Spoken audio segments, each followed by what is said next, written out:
last episode you saw me get the transpan swapped out and the shifter.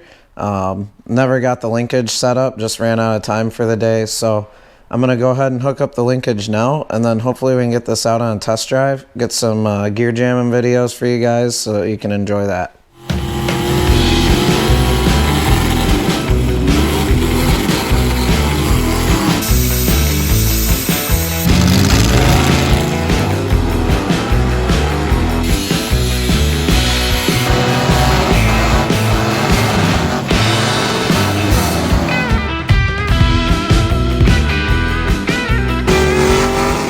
So pretty much all I'm gonna have to do now is take this one bolt off and put a new linkage on that came with the new shifter, and then 2 bolts off the transpan here, and that'll actually take off this bracket that's for B&M style, and then we'll get the one for the Hurst shifter mounted back on the transpan and the new lever here, and adjust the cable from the inside, and it should be ready to go.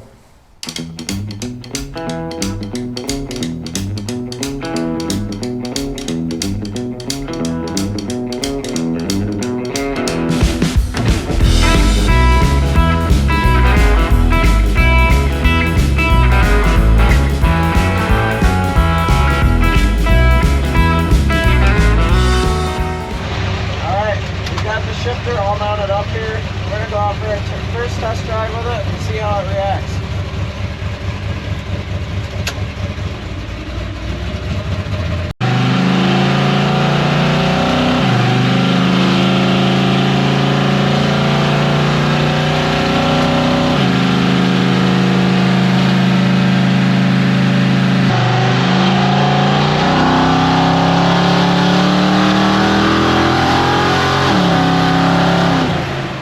We're just sitting here on the side of the road.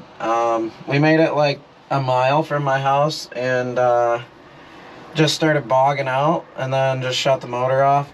The fuel pump wasn't working, so it was a used fuel pump that I got from a friend of mine. He wasn't sure how good it was, but it turned on and it pumped fuel for a little while.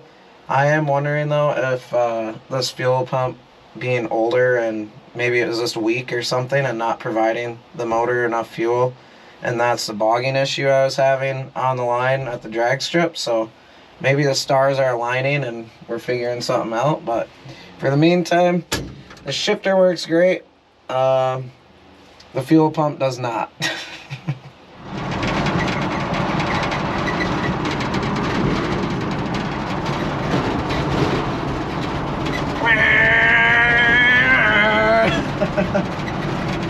How was the ride, Jeff? Well, it wasn't that cool, to be honest. Well, when we were stuck on the side of the road, I just kind of took a quick analysis, thought my fuel pump went out. Got home, it turned on and everything still, so did a little bit more looking, and when I ran my new fuel lines, I mounted the fuel filter and the Holley fuel pump in the back just a little bit higher than the outlet on my gas tank. So what happens is that's a gravity feed pump. It doesn't suck, it just pushes. So if there's not fuel that's higher than where the pump is, it's actually going to cause it to not get any fuel to it. So for the time being, I'm just going to make sure I don't run the fuel down that low. But another thing that I'm going to assess right now is taking off these 4-inch carb spacers. I think the plenum is just too big underneath, and the fuel's not dispersing properly, and that's why I'm getting that dogging issue.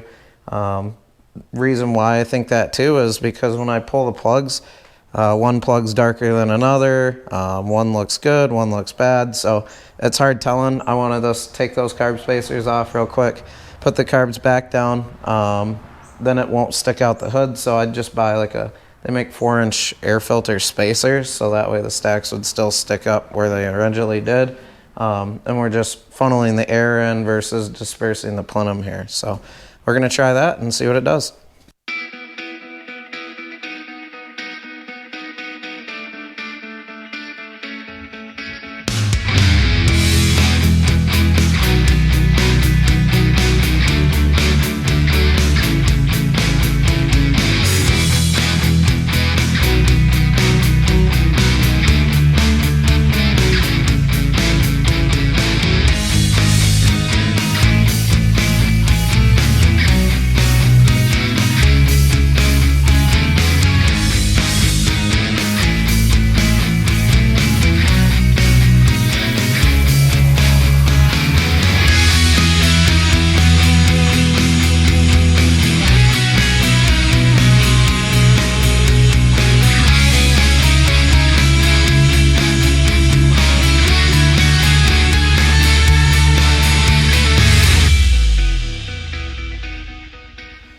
Sweet, so we got the carb spacers out.